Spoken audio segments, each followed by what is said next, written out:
believe in the ripple effect.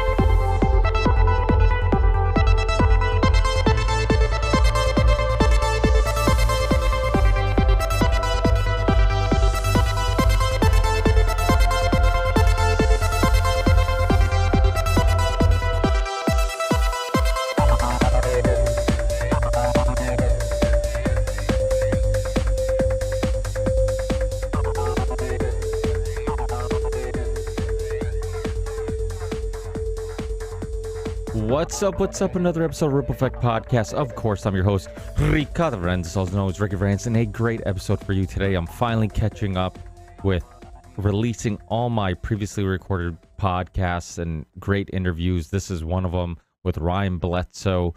And Ryan shares this amazing story of how this one experience that affected his family changed their lives forever. It's a very popular story that led to a Discovery Channel special. It led to a bunch of books being written about this incident. It led to Ryan being investigated by many different intelligence agencies and many other weird and unusual things that happened after this crazy incident, and how it changed his worldview, and really his life has never been the same. He also has a podcast called Bledsoe Said So, and I'll put links to all that and more in the show description. And of course, I have to remind you guys, this is a Value for Value show. If you get some value out of these discussions, out of these personal stories, these episodes that are attempting to bring you the most thought-provoking conversations, please consider giving some value back. It doesn't have to be financial, and there's plenty of ways you can support the show if you're not in a good financial place. You can rate the show, review the show, subscribe to the show on all the video platforms and audio platforms I'm on. You can follow me on all the social media platforms I'm on.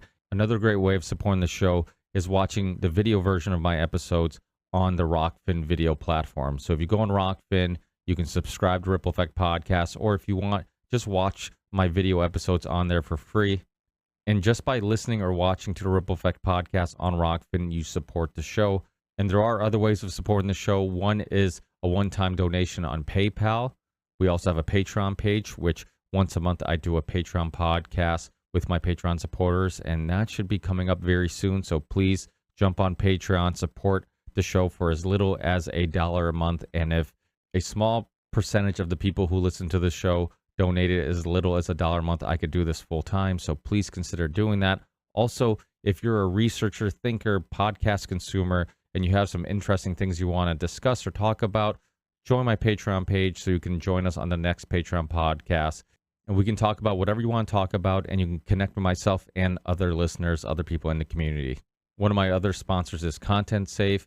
Matt Raymer, the CEO, has really helped me out a lot in regards to getting my videos on as many platforms as possible. And that's what he does for me. I upload my videos to one platform and he syncs it to all the platforms. So if you're a content creator, if you're a podcaster, if you're a YouTuber, definitely reach out to Content Safe and take that next step in reaching a bigger audience. Another sponsor is the University of Reason. If you're looking to expand on some skills, learn some new skills, connect with the community, check out Richard Groves, the University of Reason, and the very popular autonomy courses. Richard is a regular on the Ripple Effect Podcast and a regular on the Union of the Unwanted. I highly recommend you checking out past episodes with him. He's super intelligent, very fascinating, and has helped a lot of people. So definitely check out the University of Reason. Just by signing up and helping yourself, you're also helping the Ripple Effect Podcast. Last but not least, Element Electrolytes. It's a powder that you put in your water. It adds flavor, gives you the electrolytes that you need to stay hydrated, helps with fatigue, headaches, so many symptoms that are due to dehydration, and has no sugar or cheap artificial sweeteners like sucralose. It is sweetened with stevia. It tastes awesome. It has premium ingredients, potassium, magnesium, sodium, all the electrolytes you need. If you're an athlete, if you're a gym rat, if you live somewhere that's really hot and you're constantly sweating and attempting to stay hydrated, or you just are looking for something that tastes good to drink that isn't bad for you, check out Element Electrolytes. It's created by Rob Wolf, somebody that I've been a huge fan of for a long time. He's been on my podcast. He's been on many podcasts, many documentaries, written many books. just one of the more respected people in the health and nutrition world. And if you use the link on my website or the link in the show description, which is drinkelement.com/ripple effect, you will get a free gift with every purchase. And that's it, guys. So make sure you use that link. Make sure you check out all the ways of supporting the show. We also have a Telegram group chat, so definitely check that out. And then also the music. If you like the music, I get a lot of positive compliments about the intro song. The song's called The Ripple Effect. It's by my solo music project called Theory 6. You can find that anywhere you can get digital downloads or anywhere you can get music. And that's it. Enjoy this amazing conversation, and I'll see you guys in the next one. Peace.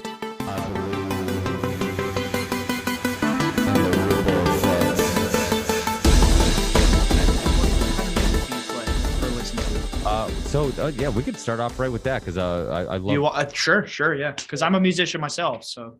Oh, are you? Awesome. Well, what do you play? I play drums. Oh, nice. Yeah. So my brother and I, we grew up. We had a band.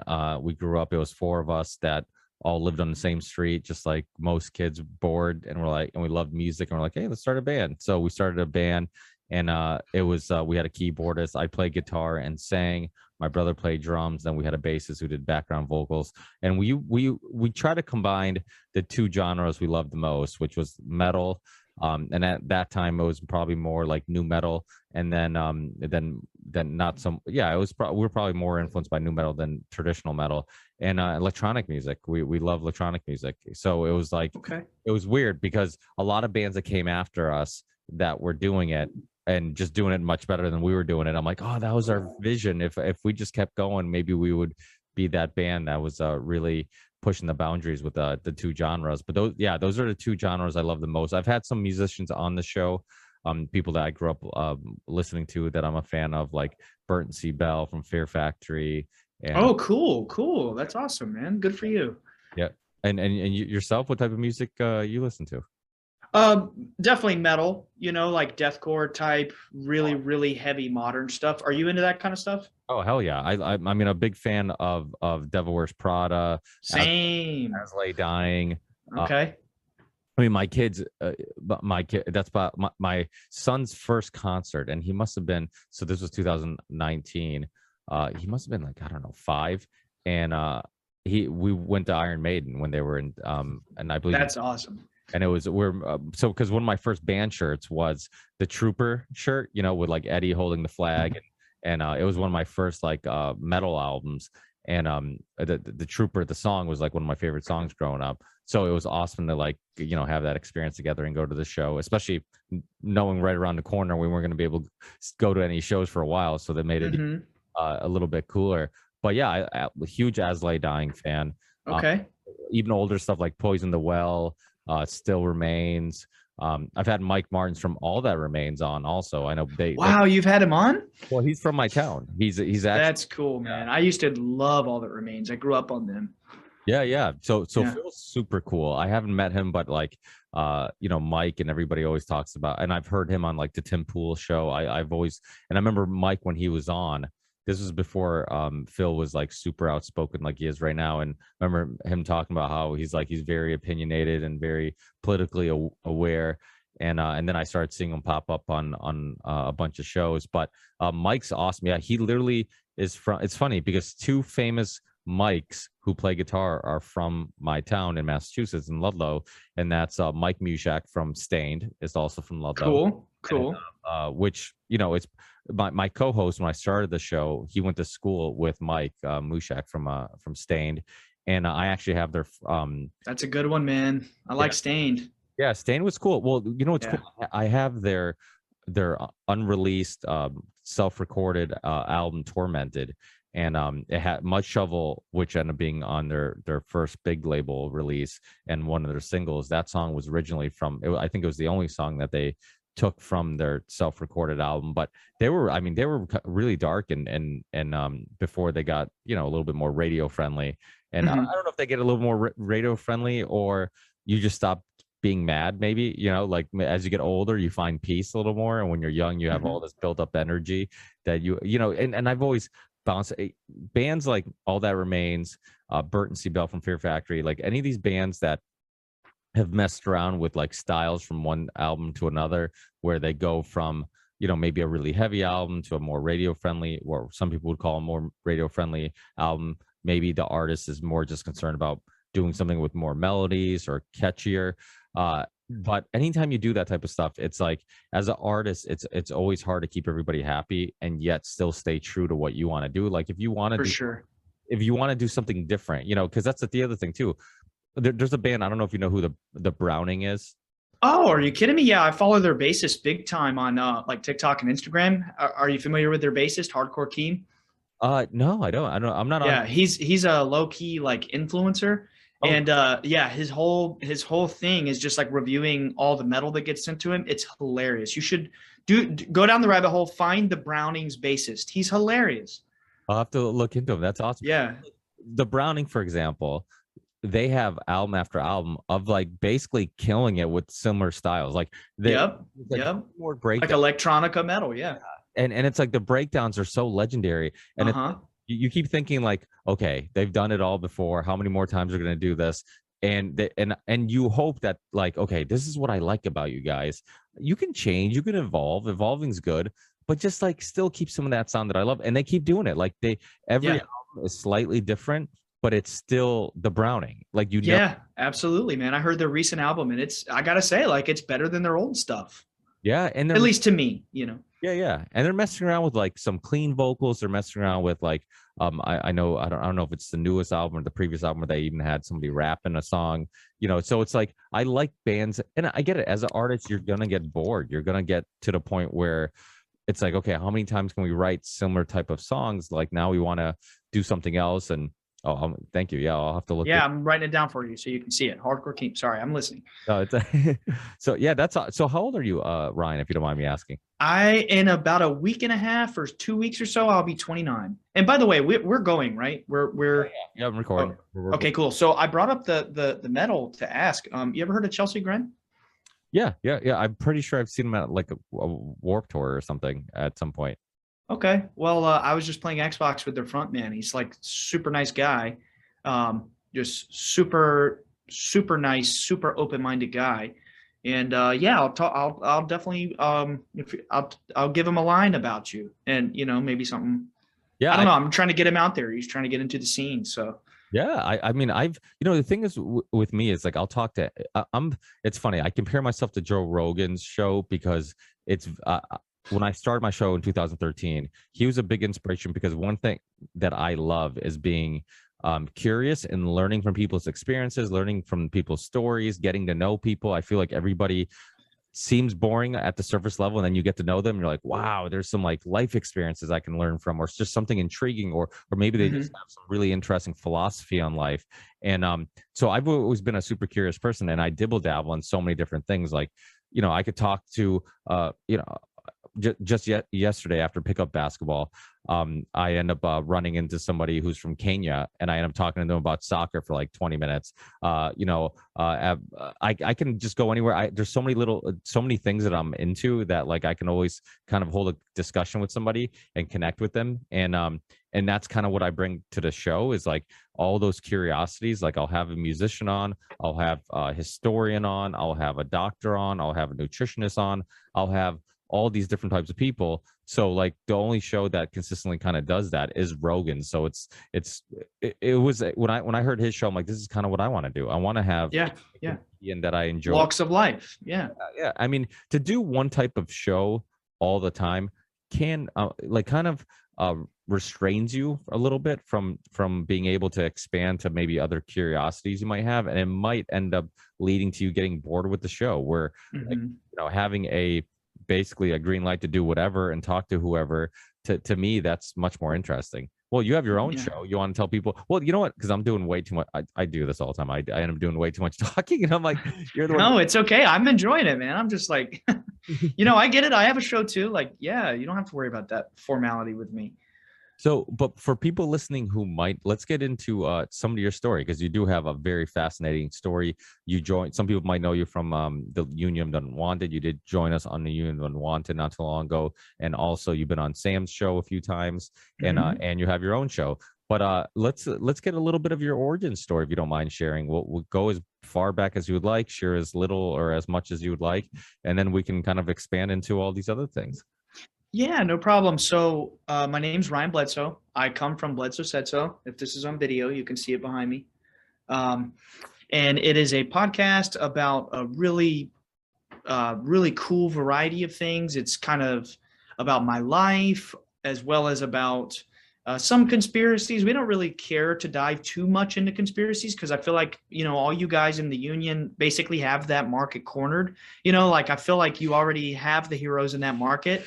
Now we need people talking about other stuff in a more direct study, like, spirituality and things like that. So that's more my focus, is more so diving into ancient mystical philosophies and sort of dispelling the myths and the biases and the what can you say, like superstitions about them. You know what I mean? Just kind of demystifying them and yanking the rug out from under them so people can digest them and understand them by um, relating them to things like pop culture and my experiences that I've had, which I'm going to go into, I promise.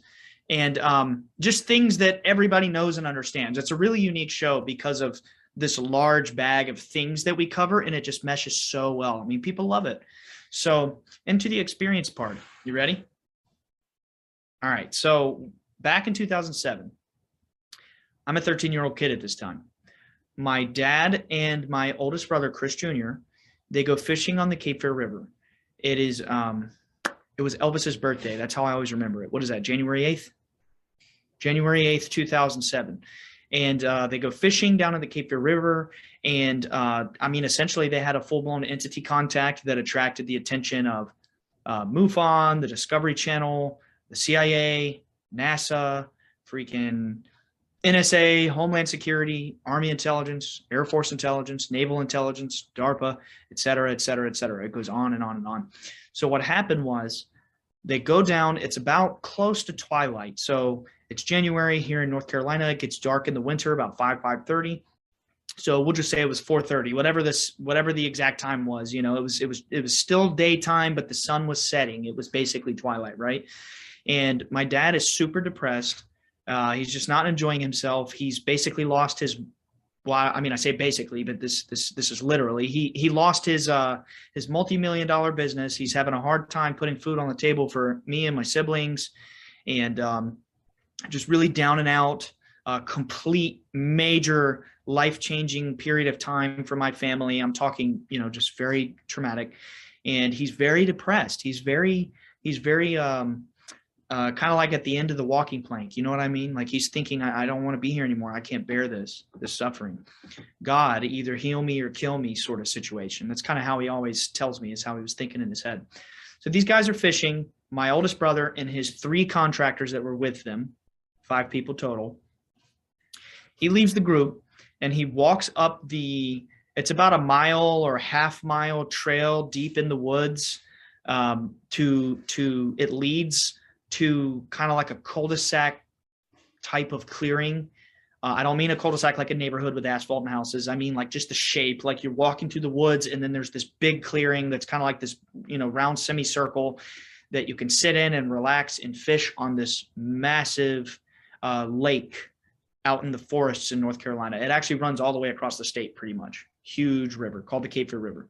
So anyway, they're out in these woods. My dad walks back up the trail, very narrow trail. Only one vehicle can fit down at a time, up and back. And as he's walking up this trail, he hears this rustling in the leaves and in the bushes and stuff around him. And it's like making his hair stand up on his head because he doesn't understand the tracking sounds. He doesn't understand what he's hearing. He's been hunting since he was a child. He's hunted just about everything you can think of that's at least regional to, North Carolina, things like that. Turkey, deer, bear, dove, all the big game and all the common game, et cetera, et cetera. And he's like, what the heck is this? It's unnerving him. His skin is crawling and it was kind of freaking him out. And he's walking up this trail and every time he stops, the sound stops. The rustling stops. And he got down on his hands and knees. He's looking through the bushes. He's like, what is that? He can't figure it out. Gets to the top of the trail, finally, after being spooked by the noises. And when he gets up there, when he looks on the horizon, he sees 2 massive glowing orange balls of fire or light. And he's freaking out. He's like, first thinking that's the sun. Wait, no, there's 2 of them. and then a third one shoots up right beside him. Now he's lost it. He turns around and he sprints back down that trail. It was about a 15-minute walk up there, give or take a few minutes shaved off because he's running. He's been gone in his mind only about 20, 30 minutes.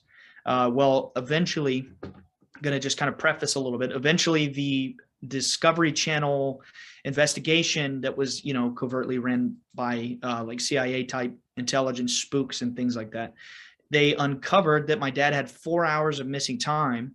So from his perception, he had only been gone 20 to 30 minutes, but in reality, he was back 4 hours later, and it was 11 p.m. In his mind, he didn't register that. This is 2007. Not everybody had smartphones and cell phones. You know what I mean? He's freaking out. He's in the pitch black woods. He doesn't know what time it is. He runs back. The truck has moved. The fire is out. The guys aren't fishing anymore. They're looking for him. Where the hell have you been? We've been searching for you for hours. That didn't click in his head. He's panicked. He saw these balls of fire on the horizon. You know what I mean? My brother, simultaneously, while my dad was missing in that span of time, my brother went into the woods just to look around, see if he could maybe see some deer or see some wild animal in the forest. Because again, not scared of the forest, been hunting their whole lives since they were children. It's just totally normal part of our lives where we're from. He's out there in the dark. He's looking around. He's trying to find some deer or something like that.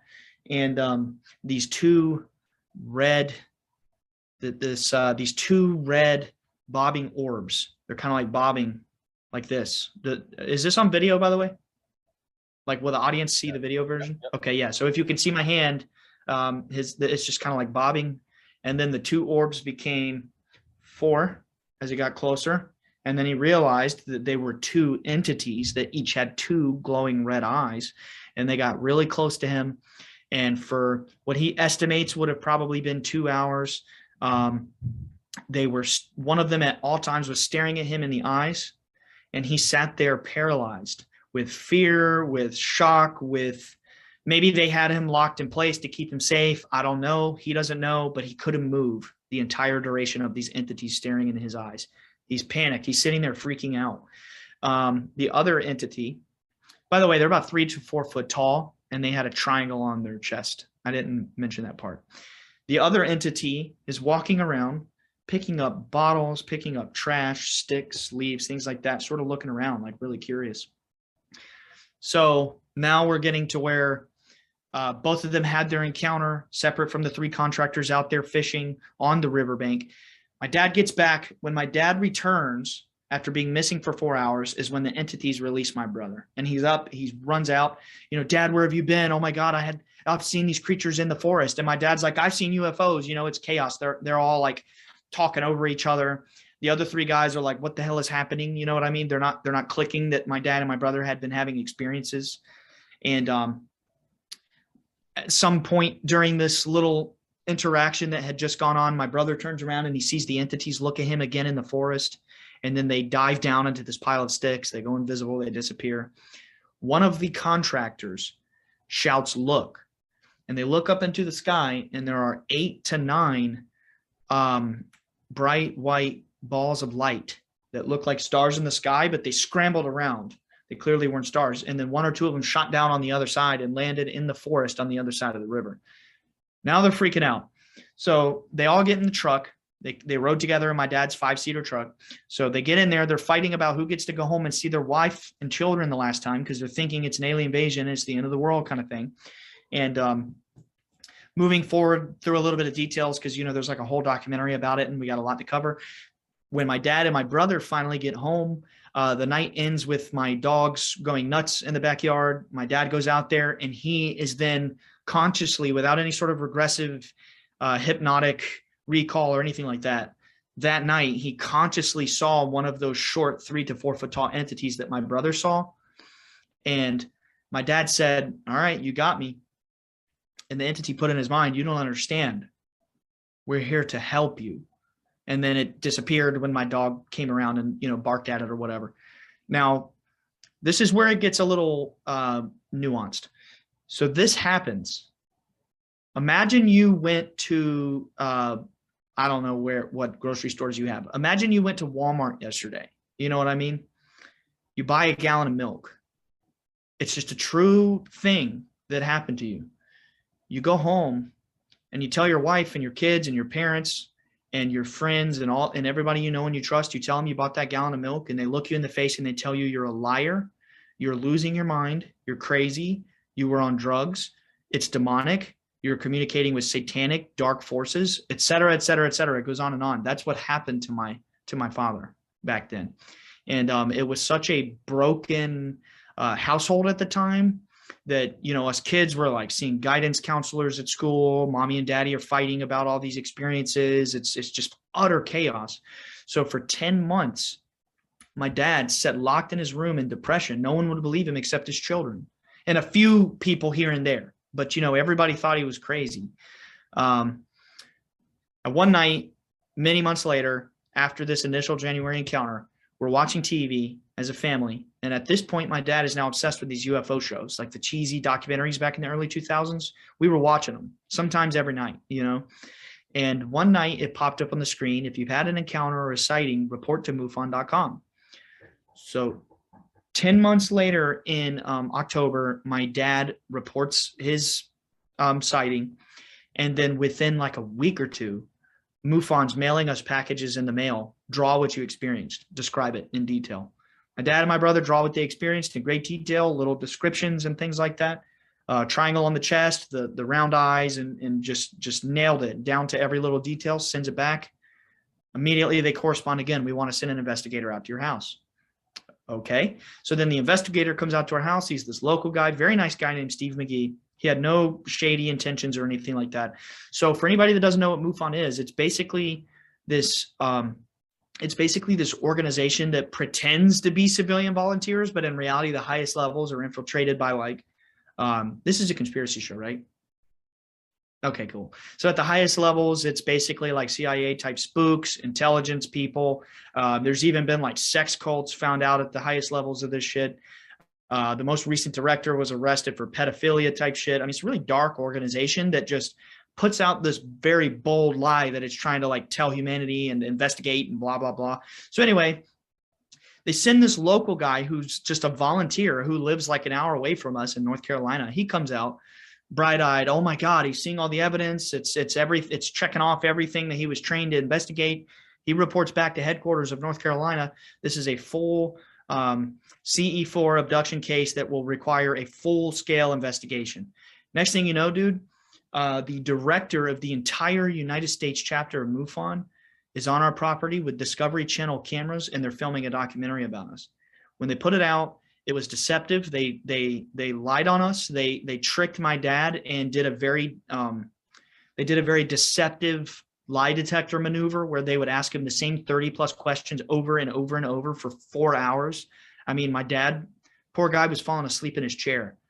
Anybody out there who doesn't know about lie detector protocol, you really only ask a baseline of like 5 to 6 questions.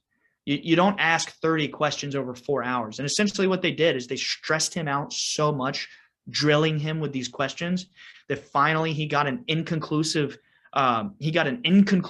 answer back. It didn't even determine he was lying. It just said inconclusive. And they ran that on TV and smeared our family. Chaos. I mean, everyone hated us. Literally everyone shit on us, said we were crazy. So when they did the documentary, how did they propose it to you? Did they tell you that they were just journalists kind of just documenting the story, or how, like what did you think when they approached you about the documentary? Do you think they already had a perspective that they were going to kind of mold the documentary into, or did they actually seem sincere, like they were just curious about the story? No, they weren't sincere at all. They were lying. It's actually been explicitly told to me face by face by the long story, but I happen to know the director of the spy program or clandestine services, one might call it, for the Central Intelligence Agency for the United States of America. And he told me straight up to my face, like, that guy was a low-level spook. He was dropped in there to hack your family's story to death. And, we're really sorry that it turned out that way. And, it was a low-level spook. He was doing his job. Oh, shit, these people out in the South, they're seeing real stuff. Get on the scene now and steer the story. You know what I mean? That's what happened. So you didn't. So they didn't give any indication that they were going to spin the documentary this way. Nope. Nope. They gave the indication that we would be vindicated to the world, and that it would be the next big story, and that everyone would know about it and believe us, kind of thing. At And least that's how I remember it as a child. and the timing, I mean, because I think if I remember this correctly, your dad's company was a construction company. Mm-hmm. Yeah, because that's actually my full-time gig because I'm not doing this. Nice. But but we have a little family construction company, and I so often in the intros for the show, I'm like, this is a Valley for Valley show. If you can contribute, please do. And the listeners know that like my goal is to do this full time, and mostly because construction is so stressful. So I know exactly. Yeah, and strenuous. Yeah. I mean, it's very taxing. I'll take the physical strain over the mental strain. I mean, it's so cutthroat. People are, I mean, that whole world is just like people will stab you in the back to make a penny, and it's just like it's not my personality to be like that. So it's like the most successful people in construction. And I'm sure it's like that in many corporate industries, but my experience has been with construction. It are the people who just have no shame. They'll do whatever it takes to make a penny. And if that means going back on their word, if that means like, you scratch their back, and then when it's time to scratch your back, they're like, no, you're on your own. It's like, it's stressful. So the point of me bringing this up is the stress. I can kind of relate and understand the stress that your dad was going through in regards to just like possibly losing the business, all the stresses that come with that. You have a family you're trying to feed, so the timing could not be worse, where it's like now you already have anxiety and all this stuff from the business, and now you have all this extra anxiety of like everybody thinks I'm freaking crazy. Yeah, now your community hates you. You know what I mean? You're already losing everything. You're already struggling to feed your children. Now your community hates you. You know what I mean? It really messes with a person. It's really deeply traumatic, and people don't understand that. Like, I'll post. I'm sorry, you cut out. What was that? I was just gonna say, how did you take it? Did you immediately believe what they saw, or did you like the? Oh yeah. I was very shortly after seeing lights and things myself. Very shortly after. I believed it from the second he told me. I looked in my dad's eyes. I knew he was telling the truth. And I mean, of course, now, like I've seen thousands of orbs and entities and things like that. And I know that sounds crazy to people, but just go look at my dad's Instagram. Christopher Lentz Bledsoe. That's Lentz. That's his middle name. Christopher Lentz Bledsoe. Go look at his Instagram. He's posted probably hundreds of little videos on his cell phone or his night vision camera of orbs. That's only been in the last year or two he's been doing that. Imagine 15 years since I was a child. We've gone out in the sky every night and seen shit. I'm telling you, bro, I've seen thousands and thousands of these lights. You know what I mean? But I believed him from the start, and most people didn't. It was us kids who really resonated with that. And I mean, we don't look up. I mean, when we were kids, so after band practice, when we first started playing music, we would play in my parents' garage, and then we would always have the garage closed because we were trying to be nice to the neighbors, because we lived in a little neighborhood where all the houses were really close to each other. So we knew that they probably weren't all metal fans and didn't appreciate us playing for hours. So we would always try to have the garage closed to try to muffle some of the sound. And then we would hang out on the front steps of my parents' house and talk. And sometimes it'd get dark. Sometimes we're out there all night just hanging out. And we would just be there chilling and looking up. And sometimes as kids, we would see a lot of weird shit. And I remember one day as an adult thinking to myself, I'm like, I don't know if that stuff that I saw was what I thought it was or it wasn't. I'm like, I don't know. But I do know that since I was a kid, or since then, I don't ever look up. And maybe why I don't see anything now is because I never just sit and stare at the stars. And if you long enough, you might see some really weird stuff, because that's all we were doing for hours. We would sit there, just conversate and just stare at the stars, and you would see some weird stuff. And then I remember thinking this, and I'm like, I remember one night, I'm like, let me chill outside. I think I was having like a cigar. I'm like, let me get a whiskey and chill, and then just look up. And I saw some weird stuff. I don't know what it was. It could be just but my point is like, how much of that exists, and how many people would have their own experiences if they actually just took the time to look for it. or to believe in it enough to at least search around for it. There's a lot of weird stuff about the universe that we still don't understand. We barely scratch the surface in regards to our understanding of consciousness and Right. negative energy and the placebo effect. I mean, there's just endless amounts of things that we barely understand, and yet there's still this like arrogance in science that it's like, oh, we have it just about all figured out. It's like maybe, or we have it all wrong. Yeah, no, absolutely. I am fully aware of the fact that there are thousands or maybe millions. I mean, anybody could walk outside and look up and see something and not even think much about it. There's potentially thousands or millions of people around the world who have had some at least minute encounter that I think is just as special as any. And it's kind of like why I'm doing the podcast is because I am trying to empower people to understand the truth about these beings, that they are benevolent. I know that people are into all this reptilian garbage, and no offense if you're into that. I'm just speaking in very general terms, because there's an audience listening. But everybody's into all this like reptilian and the Draco and the Greys and the this and the blah, blah, blah. Well, I've actually met some of the secret keepers of humanity. I've actually met some of these people who, you would consider the 1% kind of thing. I've met people who have claimed to be Illuminati, believe it or not. I don't even know that I've said that on my own show. And the difference between most people saying that and me is, I have pictures with some of these people who are flashing Department of Defense badges. Like they're really who they say they are. You know what I mean? And every one of these people that I've talked to have essentially told us that shit out there on the internet is garbage. It's like,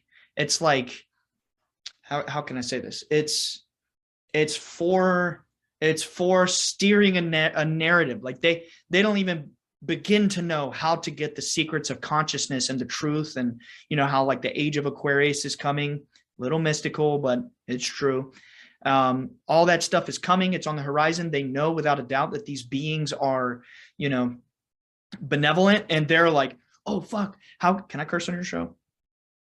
They're like, oh fuck, how do we like tell everybody what to think and what to believe? They're putting out all this bull crap about like the scary alien invasion and the radars are being jammed and blah blah blah. It's all lies. I'm telling you, I have met these people.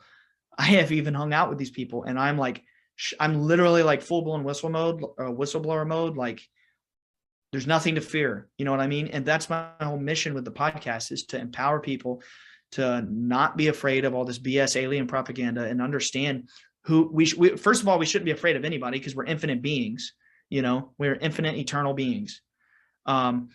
Secondly, if there was anyone to fear or at least have distrust, it's the institutions, the governments, the politicians, the religious institutions, the 1%, big tech, big pharma, all those greedy motherfuckers. Those are the people who are the threat, not this little Hollywood little alien rendition shit that they're cramming down our soul. You know what I mean? So that, yeah, to answer your question, aside from my crazy little rant there, yes, anybody can see these beings. I have personally met hundreds or even thousands of people over 15 years, maybe realistically face-to-face hundreds, who have come to my property and who have seen things with us and have left blown away. Been on the phone with people, even on the phone with intelligence type people, like CIA type people out in Washington, D.C. They'll see it while we're on the phone, kind of thing. It's not tied to location. It's about the soul. These beings appear to each individual soul who is awake enough or at a level of development of consciousness enough to be able to see them, because if you're not at that level, it will totally destroy your mind. It'll shatter all of your paradigms about this reality. It causes people to go crazy, go neurotic. I've seen that. And these entities typically, it's some destiny type shit. Sorry, I'm going on a rant, bro. No, it's good. It's all. Oh, you want me to keep going? I mean, I'm like Alex Jones on this shit right now. Yeah, hey, no, keep. Listen, Yeah. I rant all the time. I have a solo show that I do from time to time called Ricky Rants, because I just need to get it out. I love that. Yeah, I'm doing a 24-hour fast right now, and I don't know if you've ever done one of those, but it makes you like, let's go. You know what I mean? Like high energy. So apologize if I get a little ranty. I'm probably not at 24 hours, but I'm pretty close, because I think the last time I ate was last night at 8 o'clock or something. I fast every day. I do I do a ketovore type diet. That explains the bulging muscles, brother. Well, Yeah. I'm actually much smaller than I used to be. I with kids and being busy, as long as Right. I stay in shape. But dieting's, like I tell people, dieting's 99% of the battle. Oh I yeah. I don't have to work out as hard because I'm more disciplined in my diet. And Hmm. I've been doing the keto. My son's 7. I've been doing it since basically he was born, either right before he was born or right after, somewhere around there. So around 7 years, 7, 8 years, and I love it. I mean, I've been doing Dr. Dominic D'Agostino has been on my show, Rob Wolf, Dr. Sean Baker, the list, tons of people in the health and nutrition world. To me, it was one of the first rabbit holes I went down because I got into sports. Like we talked about, I was in a metal band. I'm Portuguese. I was born in Portugal. I came when I was young. I was trying to fit in, and so that's why I told everybody my name was Ricky. I wanted it to sound more Americanized. Yeah. And my full name is Ricardo, and my full name is actually Ricardo George Gomes Verendas, because when you're Portuguese, you have like 18 names. But Right.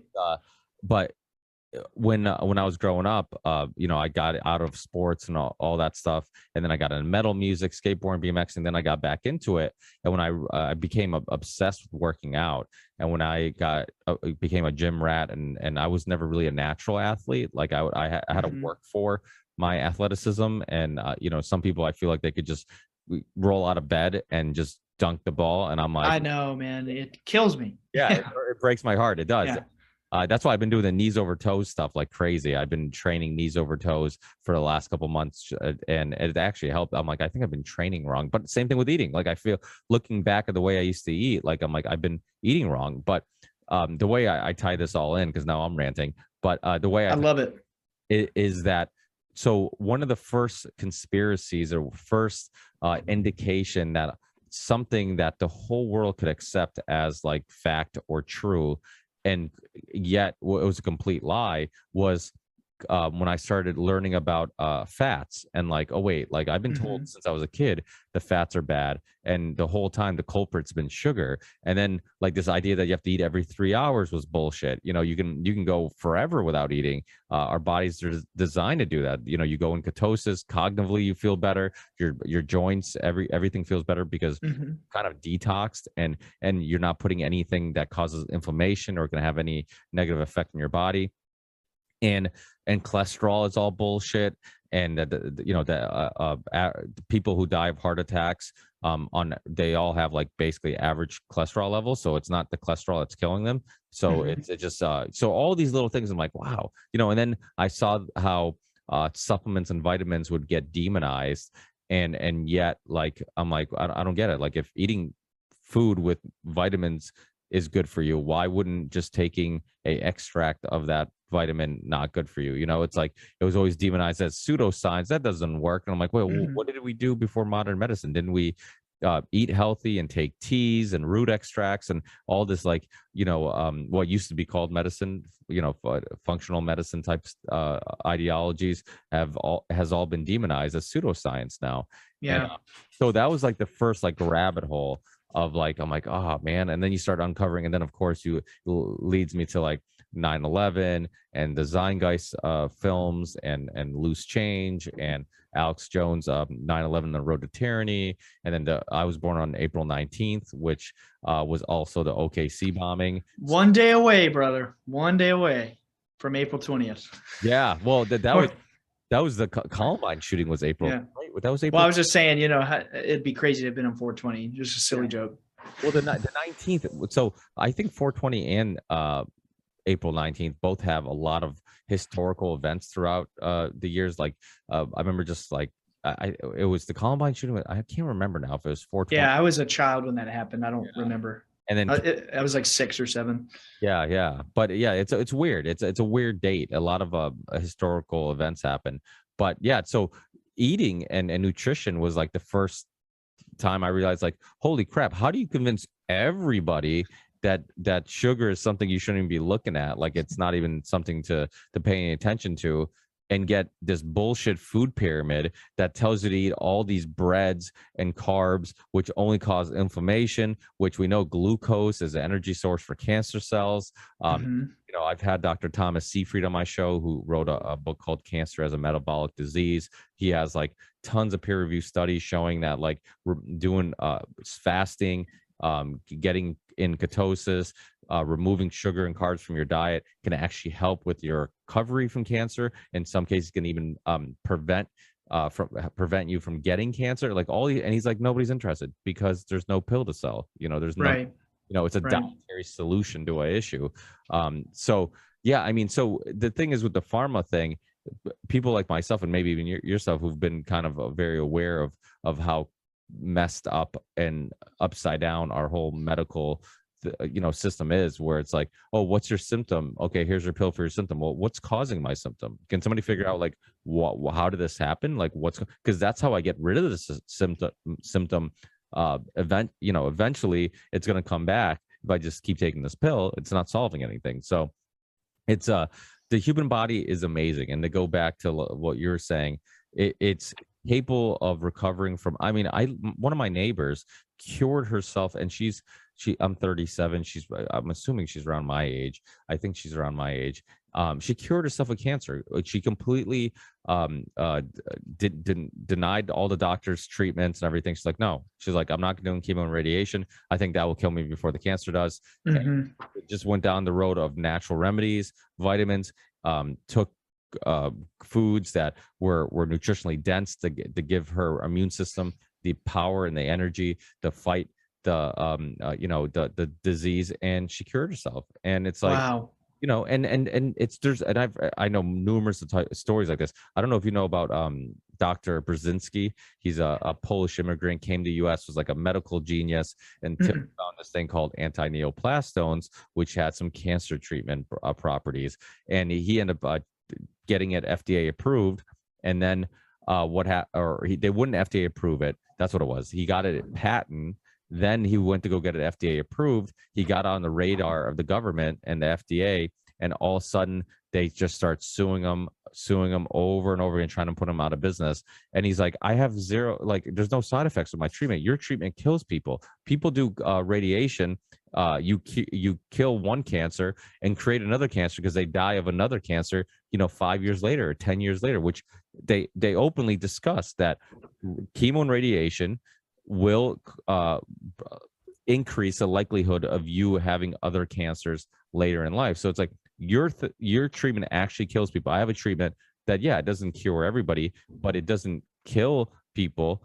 And yet, like, you're not going to let me use my treatment. So I had him on. There's a great documentary, which I think maybe you could still find on YouTube, called Brzezinski, The Business of Cancer, or something along those lines. But if you look up Brzezinski documentary, you'll find it. It'll pull at your heartstrings. I mean, this guy was saving people's lives, and you could only go to him if you were terminally ill, because it wasn't FDA approved. So the only people that he could legally help were people that, like, literally, like every other doctor and modern medicine said, we can't help you, you're on your own. And guess what? Some of those fucking people are alive, and they testified in court for him. And they said, I was supposed to be dead like 5 years ago or 6 years ago or whatever. So, when 2020 happened, people like myself who've kind of already seen how non-scientific science is, how corrupt science is, how corrupt big pharma is, how corrupt medicine is, was like, okay, this isn't that hard to believe that they could lock everybody down and force feed them experimental vaccine, knowingly harming people. And so yeah, there's my long rant, I guess. No, I'm very fascinated by this kind of stuff. I've been practicing fasting for years, but not seriously. And a few months ago, I started really getting more into it. And I have to say, just a couple times a week, I've been doing like a 20 to a 24-hour fast, depending on what's going on in my life. And I've combined that with just very minimalist routine. I don't really care to get like super big or anything like that. It's nothing wrong with it. It's just, I'm just not that kind of guy. I just want to be healthy. So I've been doing burpees and chin-ups. Combining that with the fasting I just mentioned, I've lost about 25 pounds just in the last couple of months from that, nothing else. A little conscious eating, trying to eat a little healthier, because as you know, you're fasting right now and you do it as you said, daily, when you regularly fast and detox your body, you start to genuinely crave healthier options. What I'm talking about? You've experienced that as well? My wife forever was like, she's Italian, so she loved we could go out to eat, she'll just order a bowl of pasta. I'm like, you literally are just consuming carbs. Like there's Yeah, like sugar. Yeah. When you break it down, it's just sugar. basically, yeah, because and that's what causes the inflammation in your joints. So many people who think they have arthritis because of joint wear and tear, it's actually because of their diet. I mean, Mark Sisson, who's created Primal Kitchen and also had the what was it called, the Primal Blueprint book, which was a huge influence on the way I looked at diet and nutrition. And he talks about, he was a triathlete, and he talks about how they all thought that all the years and years of doing these triathlons, that's why their joints hurt. And then come to find out, it was because all the carb loading they were doing. Yeah, that makes sense. And you remove anything that caused, and when you really get to the essence of it, so many diseases and issues that we have with our body is due to some type of inflammation. And of course, like I said, it's also a source of energy for cancer. I mean, there's so many things. That's why the carnivore diet works, because it's a process of elimination. You're eating the one thing that basically we've been designed to eat since the beginning of time, and that's animal products. I mean, we've always eaten things we could kill, things we could pick, things we could grow. And so it's a natural thing. You remove everything and you only eat meat. And so whatever may be causing some type of reaction, or you're having a hard time digesting it, you're removing all those things, and then you can slowly reintroduce stuff. I mean, Jordan Peterson completely almost saved his life, and same thing with his daughter's life, by doing the carnivore diet, because they were having so many issues with health issues, physical issues, and also mental issues, anxiety, depression, all these autoimmune issues. And the carnivore diet actually worked. So it's like what we're eating. And that's the other thing too, like fasting is great, because going long periods of time without eating, that means you might not be putting any nutrition in your body, but you're also not putting anything that is harming your body either. So everything that has ingredients, your body has to do something with it, and it's either helping or hurting your body. And so you're basically detoxing, you're cleaning out your body. And what's crazy is cognitively, when you're in ketosis, when you go long periods of time without eating and your body starts burning stored fat for energy, that's why it's called stored fat. It's because you're storing it for when you need to burn it for energy. Well, if I keep giving myself food, or specifically glucose and sugar and carbs, it's never going to burn the fat. It's just going to store it for when it needs it. So one of my I don't have sponsors on the show because I'm not a huge fan of sponsors. The only real sponsors I have are my good friend, which you might, I don't know if you know him, Richard Grove from the Tragedy and Hope website. He did the Revolution podcast, and he also hosts the Grand Theft World podcast. But I've heard of that. Yeah, that's a awesome show. And but he has a online university, and I really am a big fan of Richard. He's one of the smartest people I've ever met.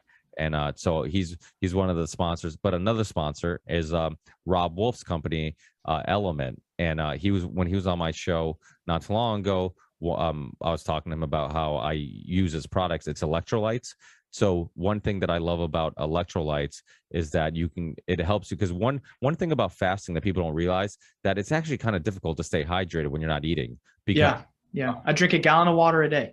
Yeah. So what happens is that people don't realize that some of the sodium and potassium and stuff in your food, and also some of the moisture in your food, if you're having fruit or whatever, actually helps you stay hydrated. So if you don't eat, it makes it a little bit more difficult to stay hydrated. Well, Rob Wolf was figuring out that a lot of people who were doing paleo diets, keto diets, fasting, were having some symptoms that were due to dehydration. It was like muscle tightness, fatigue, headaches, all these things. So he created a company called, and this is actually, I don't know if you can see that, it's Element. Yeah, I can see it. Yeah. Oh, I like that. That's clever. Element. Yeah. It's just stay salty because there's a lot of sodium in it. But right. Yeah, that's clever. And so he's created a product called Element.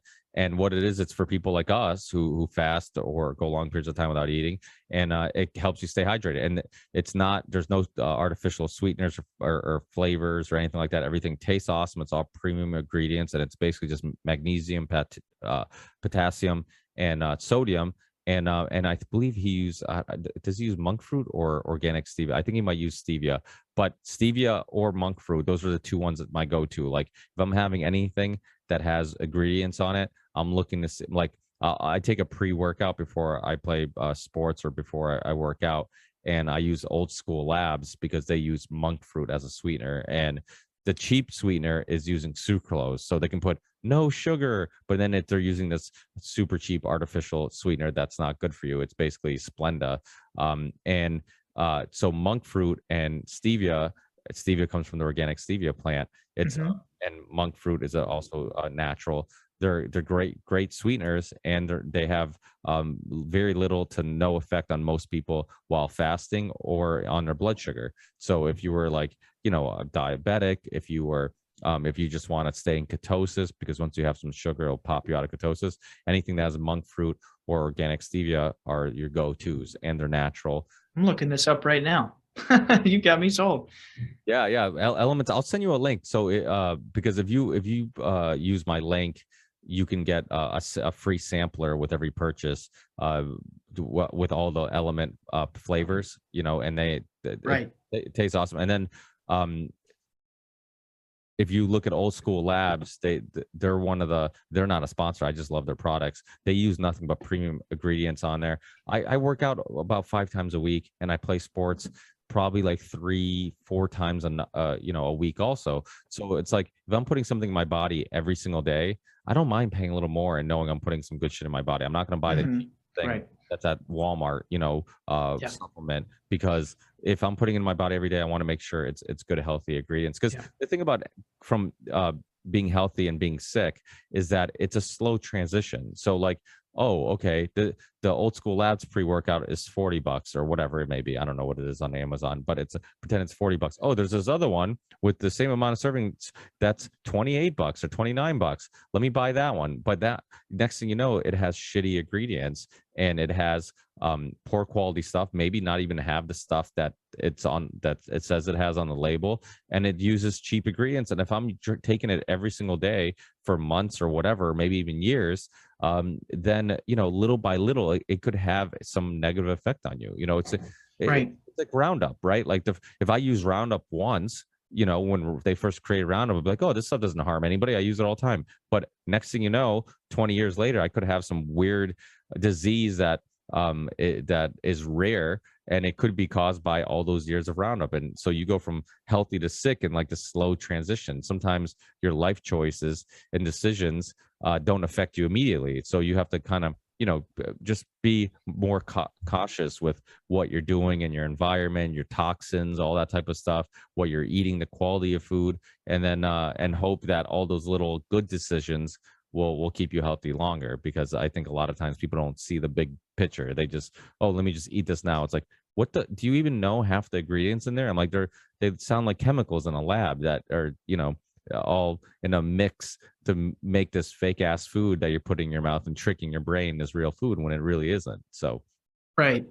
Yeah, no, I'm right there with you, man. So I was talking to my friend Tom about this kind of stuff yesterday, about fasting. And in my experience, every time I do a 24-hour fast, or sometimes even just a 20, but specifically a 24-hour fast, I always feel like the next few days after, I'm in my best mental state, my best mood. It's like it resets your brain. It's like taking jumper cables and just shocking it. And my friend Tom was telling me he's starting to connect the dots, that he believes he started going through his awakening process, so to speak, after he did a 7-day no water, no food fast. He said by day 3, he felt amazing, just unbelievably amazing. He made it 7 days. And ever since, very spiritual guy, very, very smart, open-minded guy. And yeah, I don't think everybody should run around fasting 7 days, but I guess my point is, I think there's something more than just science to fasting. I think there's something downright magical about fasting. We have these myths of like Jesus and Buddha for fasting for 40 days. I can't remember which guru it was that was saying like, if you're, I can't remember the quote. I don't even want to butcher it. Never mind the quote, but you get the point. Like fasting since the ancient time has always been recommended for spiritual practices. And I really think there's something to it more than just weight loss. Well, think about it, right? Like we are like so sometimes I would make this argument for like friends of mine that are like Christian and they're like, oh, I don't want to drink anything or whatever because I want to be clear minded and I don't want any chemical influencing the way I think. And I'm like, everything you do is having a chemical reaction. I'm like, every food you eat will affect your serotonin levels. It can affect, it's not that it will, but it can. It can affect all these things, how much sleep you get, who you interact with, the music you're listening to. So it's like, you know, food does the same thing. It can have an effect on the way you perceive things. So think about it. When you're fasting and you have no food influencing your feelings or emotions or the way you look at the world, it's probably the clearest, like it's probably the closest thing to you not being influenced by anything, right? Like, and they talk about how. So I have friends of mine who I play soccer with who are some of them are from Lebanon, some of them are from Egypt, but they do Ramadans and they will play soccer. I play soccer fasting all the time, but I'll do it. I work out fasting. I do it, but I drink water. These guys do, like some of these guys do no water, and it's freaking unbelievable that they can play soccer no water. And it's like it almost seems like it's humanly impossible, and yet like they're doing it. And I remember talking to them about it. I'm like, and how good do you actually feel? Like you've actually, it's weird, it's hard, but like once you do it and you like do that, you get over that hump. Like it's almost like you have energy you don't even know where it's coming from because you assume the food is my energy. I'm not even water, and I'm like finding this internal energy. And like the biggest thing that they talk about is cognitively, like it's they feel clear, like there's something not blurring their vision. And so I'm curious if like when you fast you have no out or no influences from food or any of that stuff, like if it's some way of connecting to some other consciousness or tapping into some perspective on the world that is the closest to internally who you truly are without any other influences. It's weird. But it can be spiritual. And I believe there's some meditations and stuff like that, right? That practices, meditation practices where they, I know there's some that really emphasize breathing, but some that also emphasize fasting for long periods of time. Yeah, correct. I don't like go into the specifics of them and know them, but yeah, that's a practice in India. In Ramadan, they practice fasting and things like that. But yeah, I mean, it's super good for you. It's good. It heals the mind, the body, and the spirit simultaneously. Like I can't recommend fasting enough. It's a life-changing thing if done properly and if done consistently. I think people could get gung ho, fast once or twice and be like, I did it. Don't need to do it anymore. No, it's a lifestyle, you know. It's something that I believe the human body, there's a lot of science that points to this might be the case, but the human body is essentially not designed to be sated and full all the time. That's making us dumb and sick and sluggish and just overweight. It's this food we're eating. It's quite literally poisoned by the elites. I mean, anybody questions that, just go look up Bayer Monsanto and how they're spraying fields of crops with glyphosate and all this poisonous shit that causes cancer and all this toxic buildup in the body. Eating is making us sick. It's actually believed by some researchers that the majority of diseases on this earth are caused virtually exclusively by our diet. It's like one of the biggest secrets of all is like, you know, these elites see us as this slave class, so we get the slave food. You know what I mean? My friend Tom taught me that one, but you know, they get all the really secret premium shit. They got all the money to afford all this stuff that's not touched, but they're poisoning our food. Yeah, it's making us sick. I think fasting is one of the ways to fight back. As funny as that sounds, but how do we fight back? We become aware of what they're doing and we choose not to partake. Yeah, and just overeating all the time, right? Because I mean, I try to make the example, like if your car burns gas for energy, if you're not doing a lot that requires a lot of energy, does it make sense to keep pumping gas in it when it's full? It's like, wait, it still has the gas from last time you pumped it. You didn't burn it. You didn't do enough exercise or activity where you really need to fill it up again. So you're just sitting there with a full tank trying to fit more in there. That's how we eat. Like we're like, okay, I have this fat storage to burn for energy, and instead of like burning it for energy, I just keep trying to fill it with more calories and it's like, well, I don't need these calories because I wasn't, there's times where if I'm not that active, I'm not going to eat that much. And if I'm active, then yeah, then you're in a calorie deficit. You want to eat a little bit, but people don't look at it like that. It's like they eat, even if they sit around and lounge all day, they eat the same amount of calories. They eat 3 times, even if they're not hungry. It's like, can't skip lunch. I can't skip dinner. I definitely can't skip breakfast because it's the most important meal of the day, allegedly. And I love breakfast food, so that was the hardest thing to do. Was cut out. Yeah. I'm like, I love eggs and now and bacon and sausage, but yeah. So I guess before all my listeners get mad at me for getting you way off track. We're just having fun, man. And, we're talking about what we enjoy, and I hope they'll appreciate that. Yeah. I think dietary advice and people kind of sharing their experiences with improving themselves cognitively or physically, with more energy or whatever it may be. I think that some of those shows to me I feel like are the most important, because if we talk about something historically that happened, they can't really implement it in their lives and make their lives better now. But we talk about something dietary advice, or maybe some things that we do that helps us out with more energy and maybe our mood and all that stuff. They can implement that immediately and try to get more out of their life today, by maybe removing some carbs and sugars that's causing some joint pain, that's preventing them from playing with their kids or playing a sport that they enjoy, or eating some foods that are making them sluggish so they don't have the energy to do a podcast or do whatever. I mean, feeling good leads to so many other things. When you feel good, right? If like I live in Massachusetts, so in the winter, when you lose all motivation to do anything. I mean, it's cold, Right. the days are short.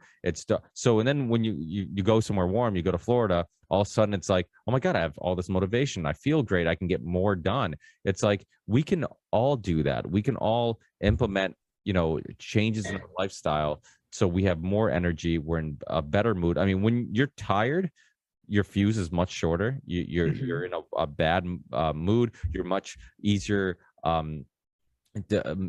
You can get mad much easier when you're full of energy and you slept well and you're eating good.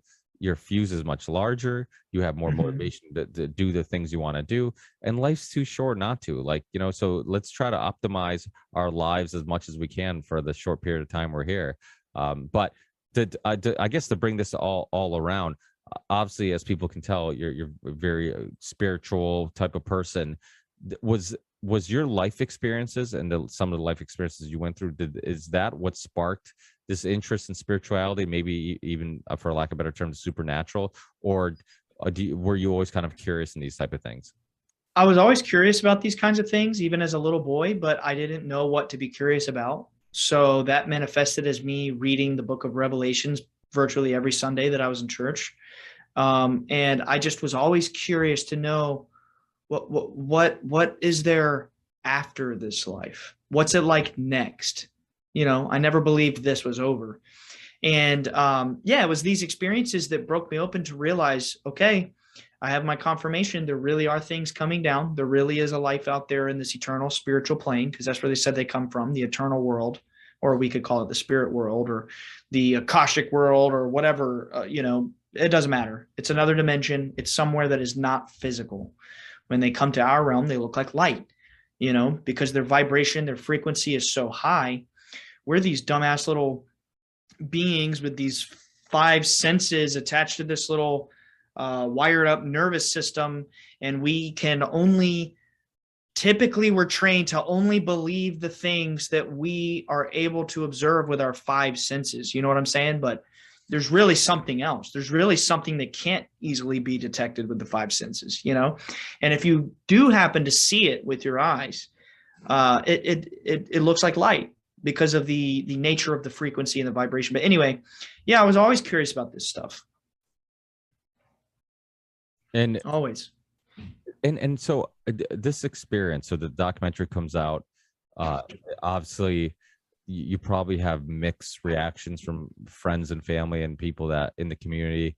You have some people that maybe come to you and say, hey, you know what, like I've experienced similar things. I'm sure that did happen. Yeah, right. Because people come in secret. Yeah, they did.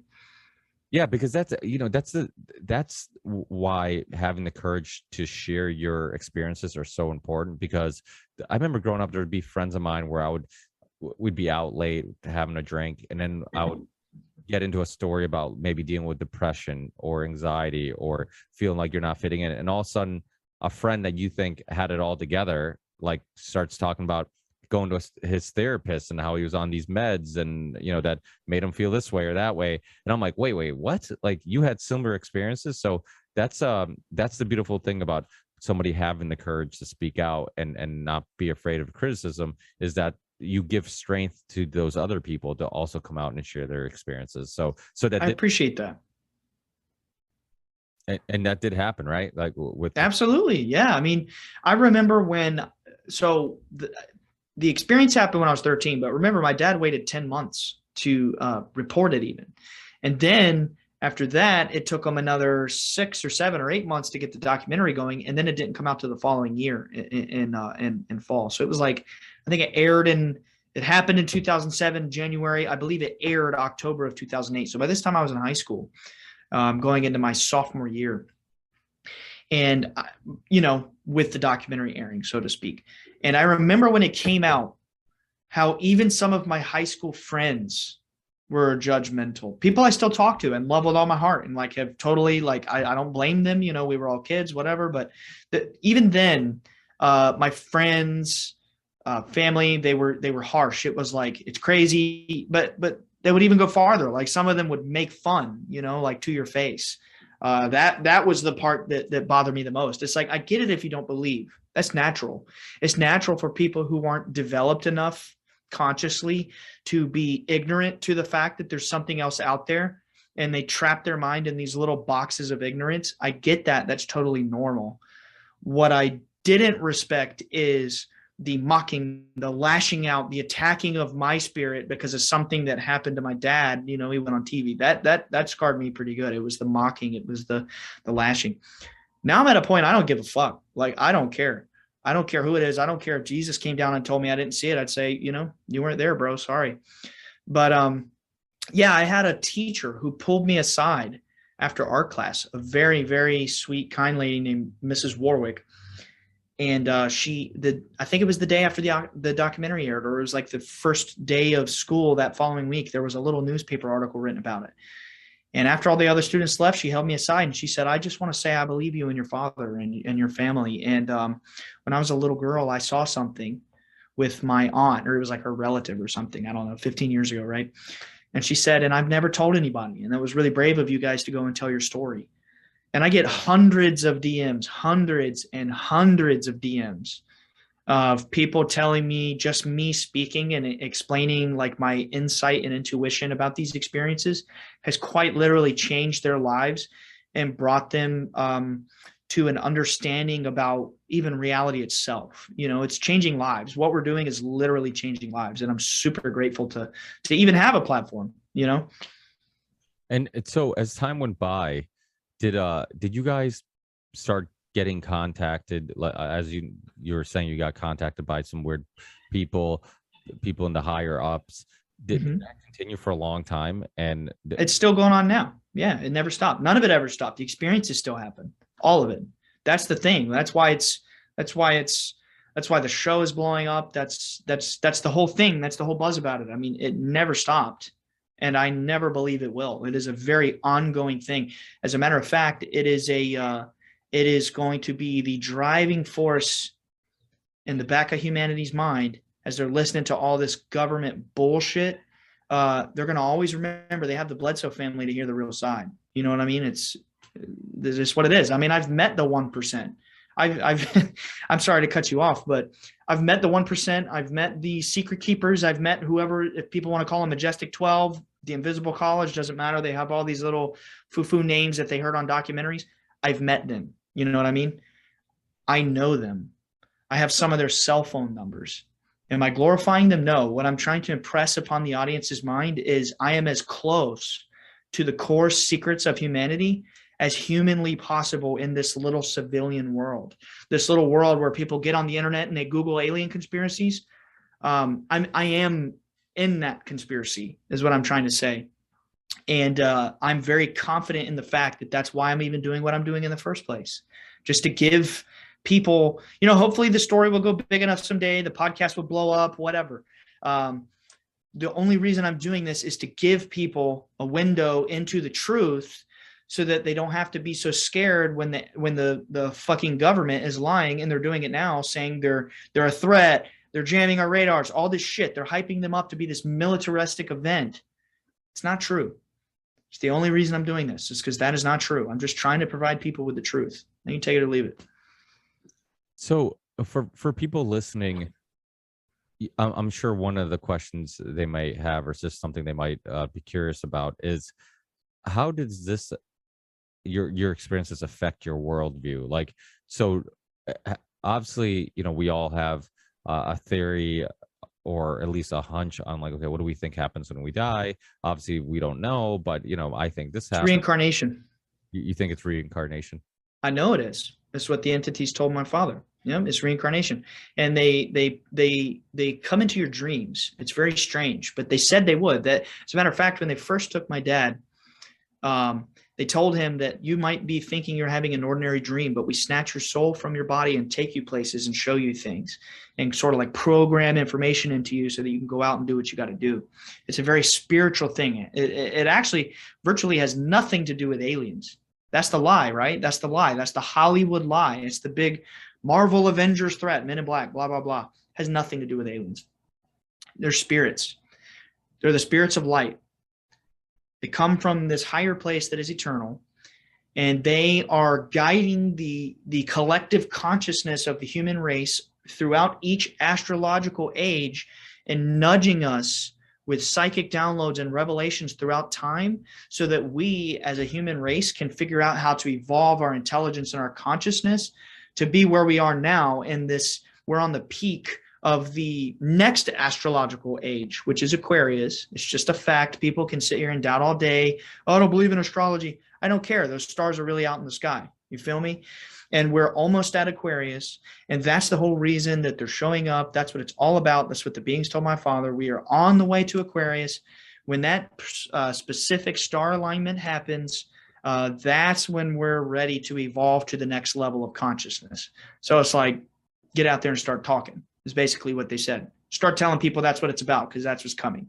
That's the truth. It's not the end of the world. It's the beginning. That's what's really going on. See, all this COVID bullshit, all this stuff that they're putting out in the news, they want us all to believe that it's the biblical end times. It's not. It's not the biblical end times. They're just making it look that way so that we're all sucked into fear and terror, and we're all psychologically and spiritually maimed and tortured. They want to break our will so that we have nothing to believe in, nothing to hope for. It's all bullshit. It's all scripted. In reality, we're on the verge of entering the new age, where we have the ability to awaken our higher faculties of consciousness. Because, we're, like I said, we're infinite beings. We're just in this little physical reality, just experiencing shit and basically, trying to figure out how to evolve. Well, that's what they told my dad anyway, the entities. Well, it's funny because anytime you're a curious person, I'm sure like we both are, you learn some things, and then it's like a puzzle piece, and you're like, okay, I don't know where this fits in the way the world works or my worldview, but I'm going to save this puzzle piece, and eventually I'll find another piece that snaps into this one and makes sense. And or just see it, or you can kind of visualize as like these dots. It's like, okay, I have this dot here, I have that dot there. I don't know if they're connected, but then you find that connection, and then you draw the line. That whole nature, like the scientific way of looking at the world, where nature has no intelligence, consciousness, and all these things are kind of supernatural nonsense to them, or if they do have a understanding of it, it's a false understanding of it, and it's a very like surface level understanding of it.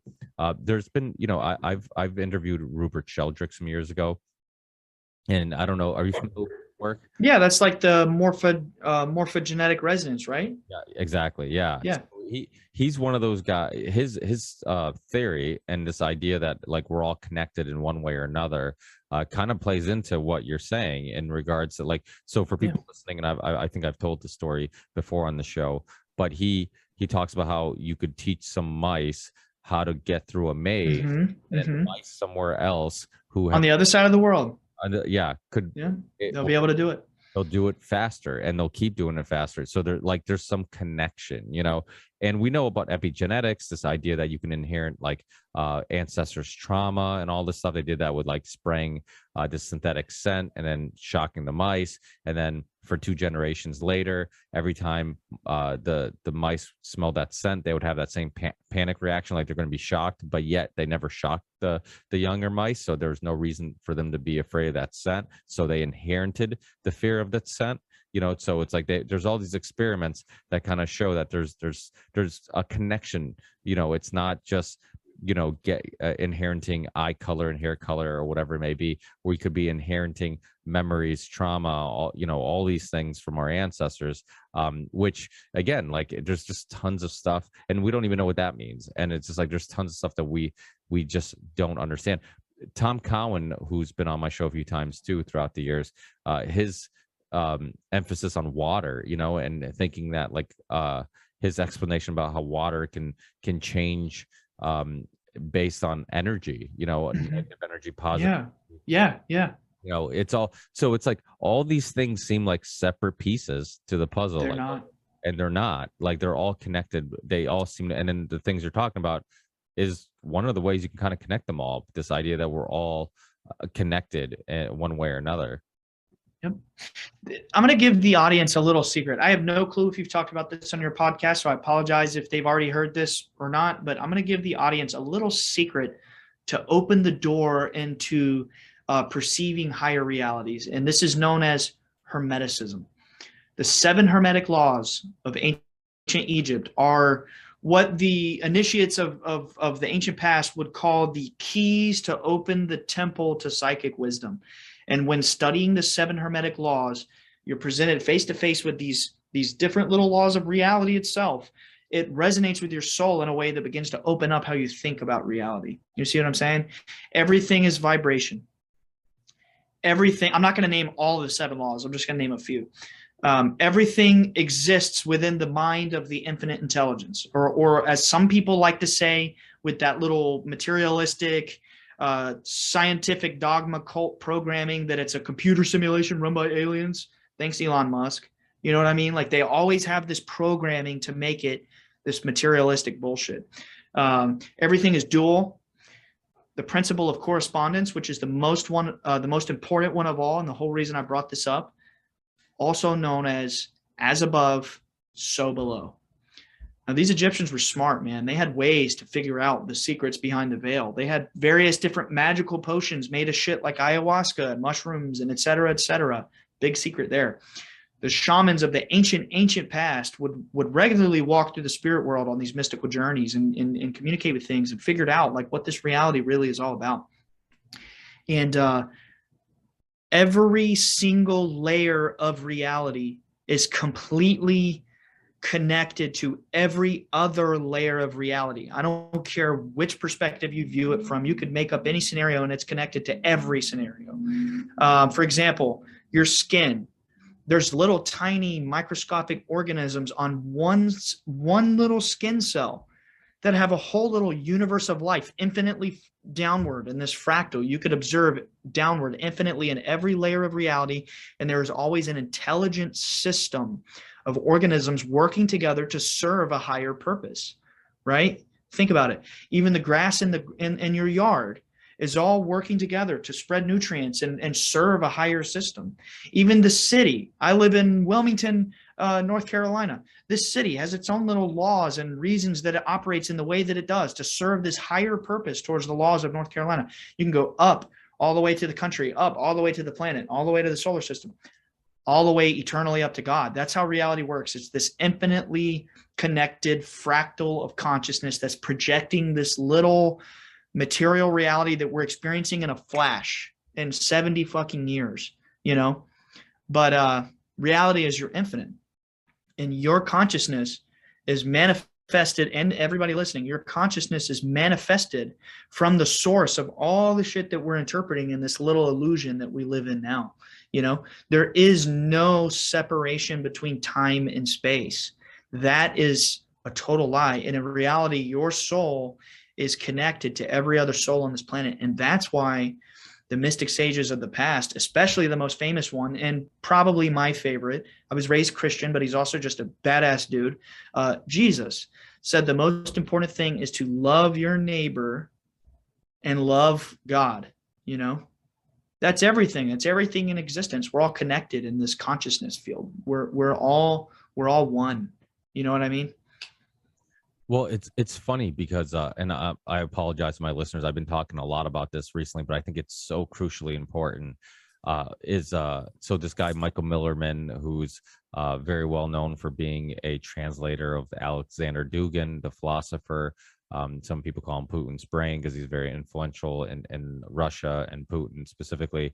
And he translated his stuff. I've had Michael Millerman on my show, and we talked about Leo Strauss. Leo Strauss is a huge influence on Michael Millerman. A lot of Michael Millerman's work is about Leo Strauss and his philosophies, his books, and his perspectives on the world. And one of those perspectives that I found very fascinating was this idea of the Enlightenment.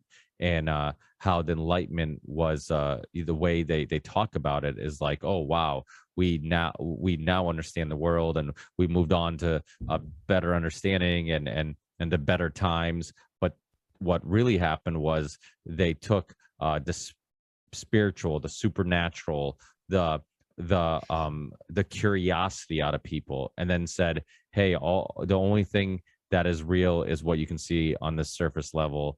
And which also, some people say led to materialism, because now instead of trying to find happiness in internally, we try to find it externally with material things.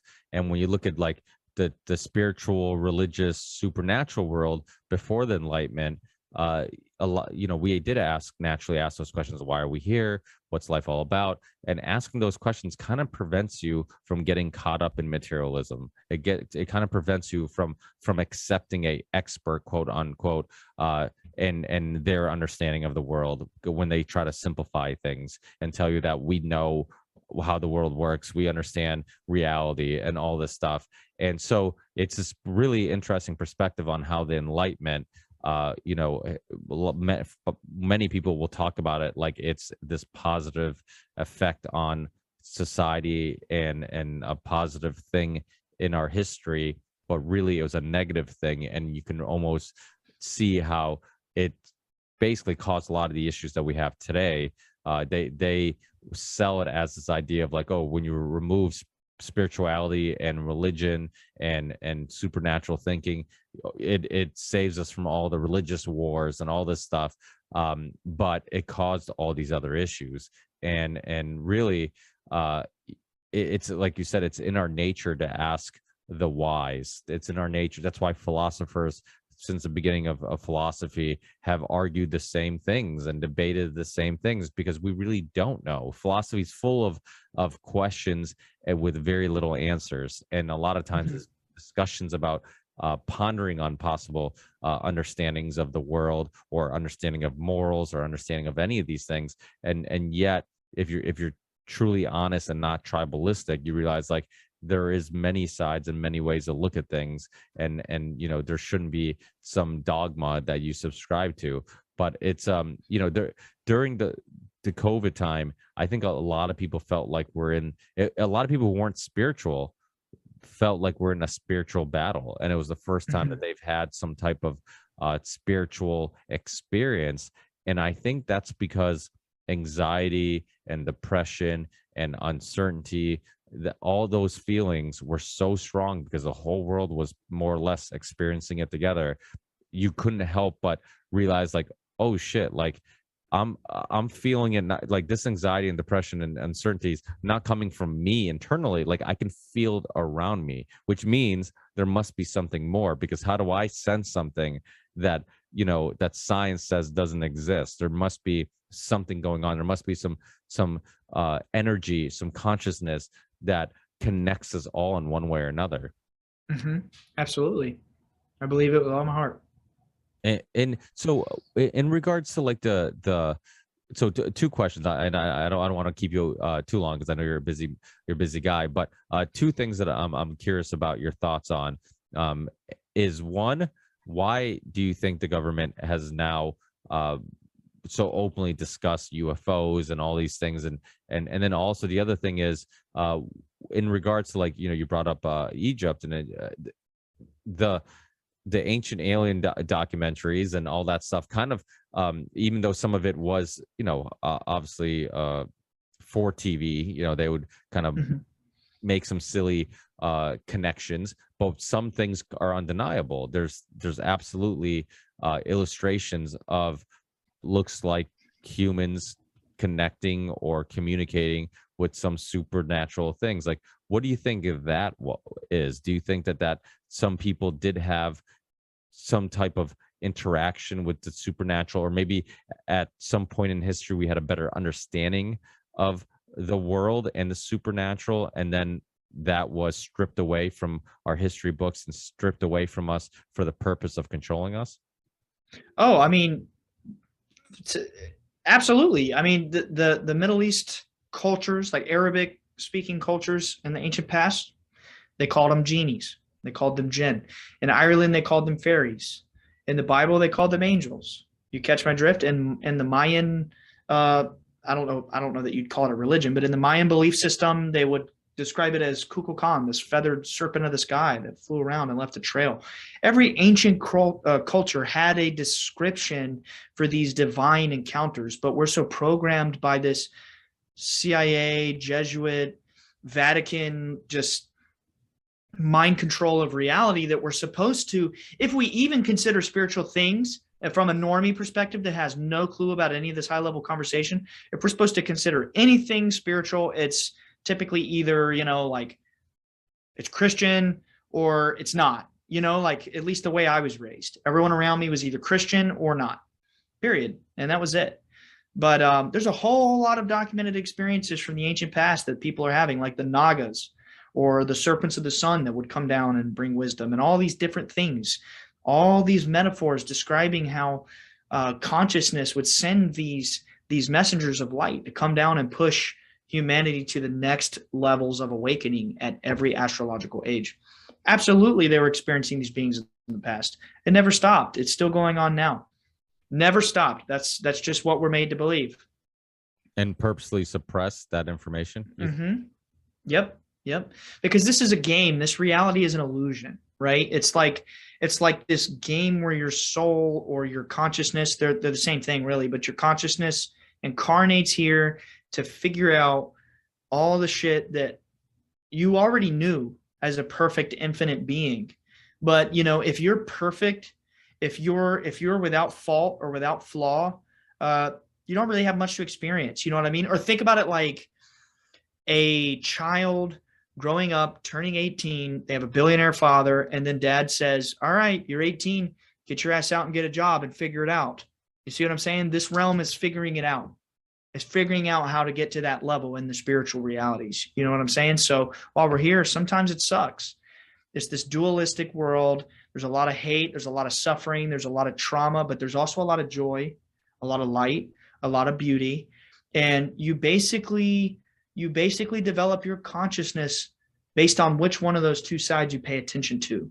So that's why I always tell people, fuck all that news, all that negative stuff, all that alien fear crap that's not real. Don't even pay attention to it. It's destroying us. It's destroying us on a mind and a soul level to just, feed into negativity and all that shit. I'm sorry, that was quite the rant, but no, that's awesome. It's really good points. So you think aliens, all that conversation, all that is basically BS to distract us? Yep. Based on what I've experienced. Yeah. As a matter of fact, it was told to me that these crashes were gifts from these beings to nudge technology in the right direction to further our understanding of reality. Because, if you think about it, every time we have a major technological breakthrough, doesn't it somewhat enhance our understanding of reality itself? Damn, I have a square on my phone that I can look up anything in the world, and I can play games on it, and I can talk on the phone. You tell somebody that 40 years ago, it'll blow their mind. They won't even know that it's possible. These technological breakthroughs that we're having are completely changing our perception of reality. You see what I'm saying? And a lot of this, actually, I had another similar chat with one of the highest ranking intelligence officials on planet Earth. He is the guy who runs the spy program. I talked about him earlier. And he was telling me how one of his jobs in the CIA is he would partner with Fortune 100 companies like Boeing, Apple. Those are two that he named. I can't remember any other he specifically named. And what they do is they get DARPA and these experimental technological wings of the CIA to partner with these Fortune 100 companies, create these black ops types NDAs, and they would outsource their engineering to these companies who are at the cutting edge of technology globally, have them develop their black ops type shit, let them keep some of the technology and use it and implement it, figure out a way to restrict its efficiency over years and years and years to milk millions and billions in profit and keep humanity thinking we're only at that level, when in reality, iPhone, when they made the iPhone, they already had the technology to make the next 10 levels, is what it was explained to me. You see, but the public gets a different version of reality. They get the story that we're told to believe. We get what's crammed into our minds and crammed down our throat and crammed to our ears by these elites, and then we got to go pay them fucking taxes. Who would have thought that? It's crazy. So Bob Lazar, do you think, what's your opinions on him? You think that he saw something, and because he was talking about advanced technology, it kind of falls into what you're saying, them being kind of gifts to advance our technology. I haven't met him. He said, yeah, he seems again, like somebody like yourself, somebody like Bob.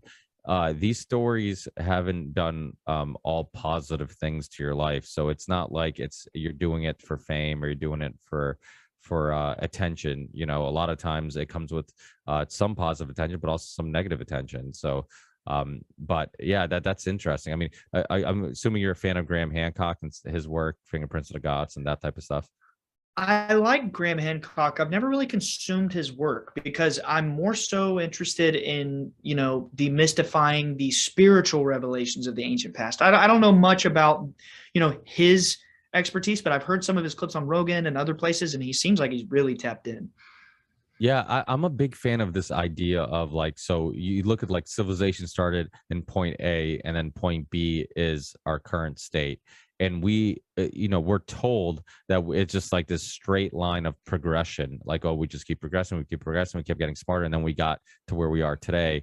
And Graham Hancock basically throws a monkey wrench in there, because what he does is says that there's evidence of civilizations prior to us being much wiser, having maybe more advanced technology, maybe having a better understanding of the world. And then maybe something happened, a great flood, a meteor, whatever it may be, and only small pieces of evidence is left of those civilizations, but they could have been. And then you have to start all over. I think it was Rogan, or maybe it was Graham, or maybe it was both, who said something about if we had a meteor shower hit the earth, everything that's online wouldn't exist. So the evidence that we're as advanced, or we have the capability in regards to technology as we do have, later civilizations, they wouldn't be able to find any evidence of it.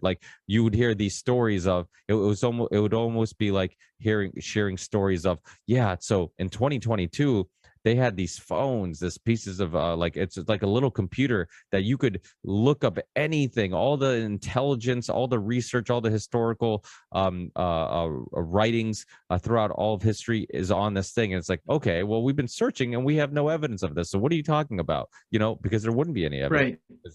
Phones wouldn't survive, computers wouldn't survive. So my point is, similar things could have happened before. Other civilizations could have been much more advanced. Something could have happened, and then eventually, we look at them like they were cavemen and not intelligent, only because we don't have. Right. Yeah, I see what you're saying. I'm kind of on that too. They were just as smart as we were back then, but probably got destroyed and had to start over. Is that what? That's what you're getting at, right? Yeah, the cyclical evolution. I believe in that. My dad was showing me one time, this is totally real. There was a 500 million year old sledgehammer found in London, buried at where fossil. It was a fossil. It was a fossil of a 500 million year old sledgehammer. And my belief, why that's even possible in the first place, is I believe that this is a realm that is an eternal realm. This is like the crossing place between the higher and the lower realms. It will always be here. It will never be destroyed. If there's any sort of cataclysm that shakes it up and you know, hits it so hard that all life in this realm dies, it just resets. This is where souls incarnate at every cosmic cycle to figure out where they're going to go next. You're going to go towards the higher realms, or are you going to go all the way back to the beginning of the cycle and start back at level 1, which might be, you know, you could be an atom or some shit. You know what I mean? I don't believe in hell. I believe that's one of the greatest lies ever told, to enslave our consciousness and prevent us from awakening in the context of being too afraid to research the truth. Because I don't know about you, Ricky. I don't know about the audience or what type of demographic you have, but I know about me. I was born in the Southern Bible Belt. And the way I was taught in my old-fashioned Christianity is you don't even talk about ghosts. You know what I mean? You don't even talk about psychic stuff. You don't talk about aliens. You don't talk about Bigfoot. You don't even think about that shit because you go to hell. That's fascinating. Yeah. That's yeah. You have such interesting perspectives. I'm so glad we had this conversation. And yeah, absolutely, man. I appreciate that. And we got to do it again as long as you're willing. Yeah, absolutely. Well, definitely. I mean, I think we barely scratched the surface on things we could discuss, everything from art, music, philosophy to. Oh, yeah, that's a good point. Yeah, we hit a large variety of topics today. Yeah. Well, which is awesome. I think people enjoy that. People enjoy. That's kind of the nice thing about having like a casual conversation is that you never know where the conversation is going to lead you. You know, if you as you don't force it in one direction, you just kind of let it go. It can go down some really interesting roads. But so for people listening who want to get or want to keep up with your work, they want to check out your podcast, any social media platforms you might be on, where are the best places to connect with you? You can find us everywhere: Apple, Spotify, YouTube, Instagram, Twitter, at Bledsoe Said So. That's it. It's just my last name, Bledsoe, and then Said So. And I'm trying to think, Patreon, but I don't really want to urge people that have never heard the show to go look into that. Maybe listen to the show and see if you like it first. It's there. We got that kind of stuff, all the rock fins, all your premium shit, but check us out first. And then we are currently finishing up writing the music for our band that is just dying to drop to the world. It's going to be a very tasty heavy metal band. I'm talking like some songs are heavy as fuck. And that should come out sometime next year. I'm just planting that seed into the collective consciousness. It'll be called Twice Born. Twice Born, is that the name of the band? Mm-hmm. Yep. Is this your first album with Twice? Yep. This will be our first time hitting the world. We're going to come out swinging. Trust me. That is awesome. Are you guys recording it yourself and doing everything? Yeah. We're totally producing it ourselves. Me and my best friend, my podcast co-host, Nick. Shout out, Nick.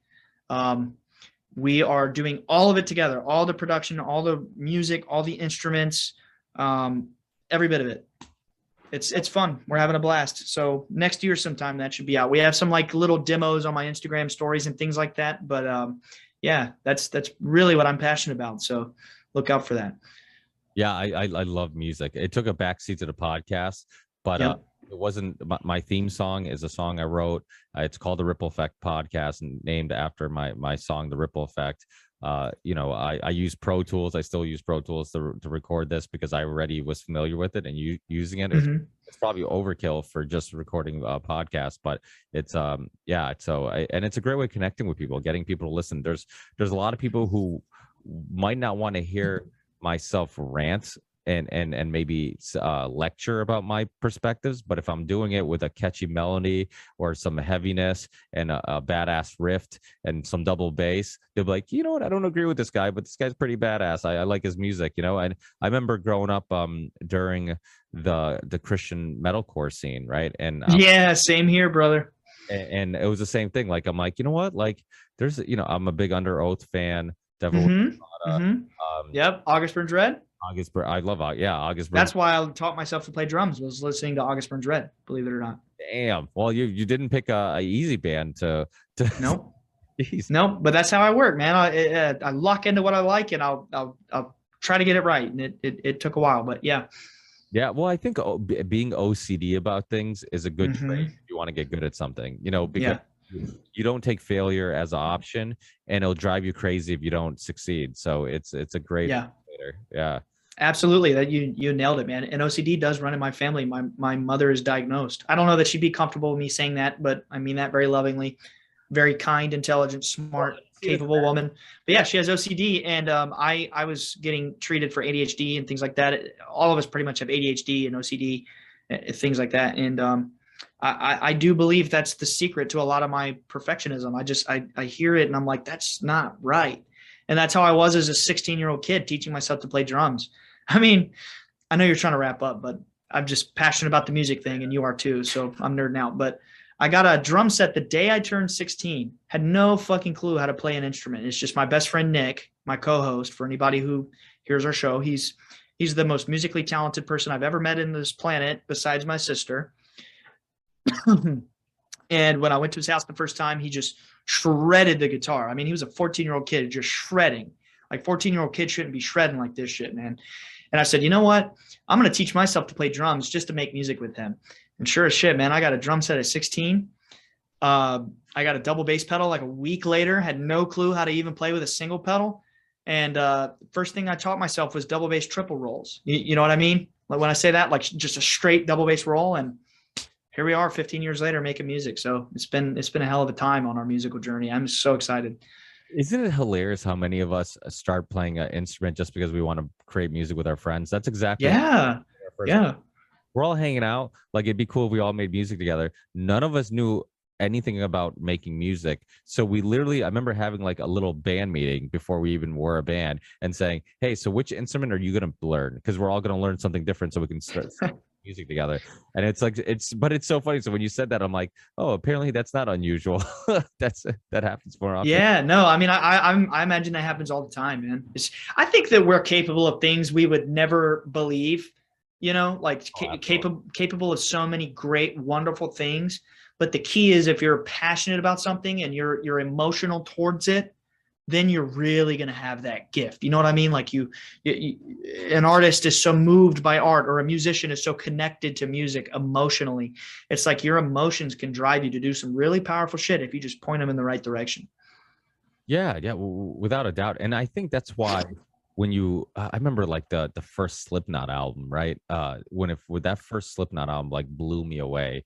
I'm just like, I've never heard or saw any band that is like this. And Rest in peace, Joey, right? Yeah, oh, that's right. Yeah. It's great drummers. And yeah. And so that album was revolutionary.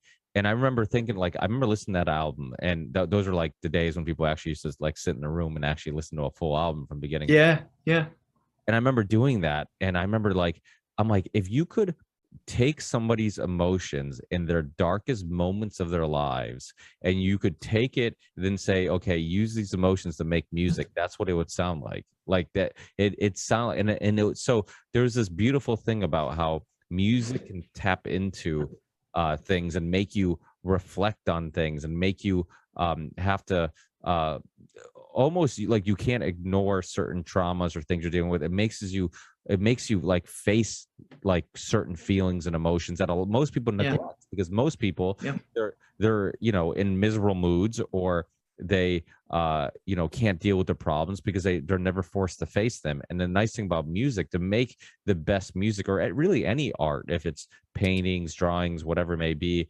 poetry, like you have to look internally and you have to reflect on your feelings, your emotions, your thoughts, and be honest with yourself to create the most honest music, which I think most people who live in a material world, they don't do that. They kind of just neglect all that stuff and just see it as like useless information. Like, oh, okay, I'm mad about this, but why sit there and think about it and really sort it out? I can just keep moving. Well, if you keep moving and you never reflect, you could be making some poor decisions, or having some trauma or some internal issues that you're not dealing with, that are negatively affecting the way you look at the world and the way you deal with things.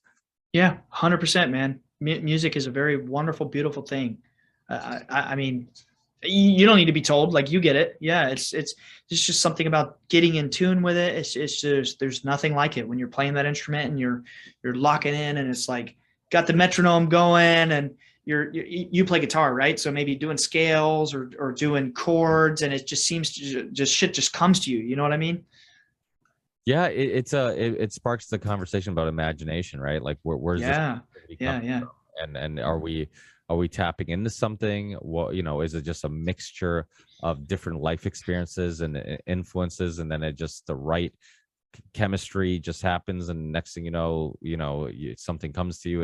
It's wild. Yeah, it's just one more example of there's a lot that we still are learning and we don't understand, and that's kind of the beauty in life and the world we live in. It's much more complex than we will probably ever know. But thank you so much, Ryan, for your time. I really, Mhm. really appreciate it. Check out Ryan's show. Like he said, he's on Rockfin. I believe you're also on YouTube. Yep. Your audio, All of it. yeah, it's We're everywhere. Yep. awesome. Bledsoe said so. Yeah, great. Well, we'll definitely have to do this again, and hopefully we get you also to join us on a future Union of Unwanted again. And Yeah, absolutely, man. I'm sorry I couldn't make it last time. I really was excited you asked, but we'll make it happen. yeah, it's all right. That's why I typically invite a lot of people because I'm like, Yeah. one, it could be last second, and two, you just, people are busy, and sometimes if they don't make it, they don't make it. But that's what makes it fun, is that sometimes people will be like, "Hey, Rick, come on, you can let me know, like who's gonna be on the show this week." I'm like, honestly, I don't know, because I'm like, I invited a bunch of people. Sometimes people I forgot I invited show up. Sometimes people who said they're gonna show up don't show up. People who said that they weren't going to show up. So I'm like, it's kind of fun for all of us. I'm like, sometimes it's a surprise for me as much as it's a surprise for the listeners. But it's cool because it's so random. It's such a cool combination of people because everybody has one thing in common. They're all curious, interesting, and willing to listen to different Yeah. ideas, perspectives. So you just get so many different people that would have never interacted in any other point. Like maybe they're just from completely different backgrounds or whatnot, but now you're put together and we're sharing ideas, and somebody says something that sparks a interesting story from you, or you might have an interesting perspective on a topic that somebody else brings up. So it just like I said, it's the wisdom of crowds. You bring people together, we bounce ideas off each other, and we're going to come up with the best ideas and perspectives doing that. So Absolutely. it's like that saying, Justin Wren, the MMA fighter, he's also been on Rogan's show too. He was on my show, and he has this quote he says on all his interviews: "If you want to go fast, you go alone. If you want to go far, we go together." And I'm a big fan of that, and that's why the Union Unwanted has become just a awesome show to get people to connect and network and help each other out and whatnot. So I love that, man. That's a good quote. yeah, me too. It's like, it's simple, but it It's says, true. yeah, It's true. very true. Yeah, without Very a true. doubt. But Yeah. but I thank you so much for taking so much time out of your busy schedule to chat. Hopefully we do this again. And once the show's up and live, I'll send you all the links, and keep me updated on the music. Once there's some Sure. Yeah. I'll send you some demos. How about that? awesome. Yeah, I would love that. That'd be great. Okay. Thank you. Appreciate it, Ricky. I had a blast. Thank you so much. Thanks, Ryan. Hey, have a great night, and we'll keep in touch. Yep. Same to you, buddy. Take care. Bye-bye.